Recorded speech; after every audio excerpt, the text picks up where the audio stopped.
Simple ఇంగ్రీడియంట్స్తో choco fudge ఎలా చేసుకోవాలో చూద్దామా. పిల్లలకైతే ఈ చాకో ఫడ్జ్ చాలా బాగా నచ్చుతుంది.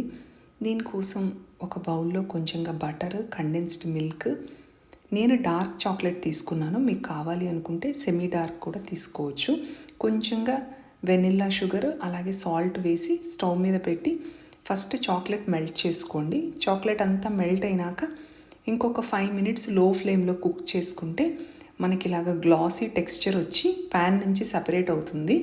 అప్పుడు స్టవ్ ఆఫ్ చేసి మీకు నచ్చిన డ్రై ఫ్రూట్స్, నట్స్ సన్నగా కట్ చేసి ఇందులో వేసి మిక్స్ చేసుకున్నాక బటర్ పేపర్ ఉన్న ఒక బౌల్లో సెట్ చేసుకుని ఫ్రిడ్జ్లో పెట్టుకుని 1 అవర్ తర్వాత తీసి కట్ చేసుకుంటే మనకి షేప్స్ అనేవి కరెక్ట్గా వస్తాయి.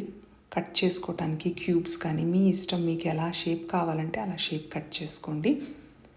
ఇవి చాలా రోజులు నిల్వ ఉంటాయండి.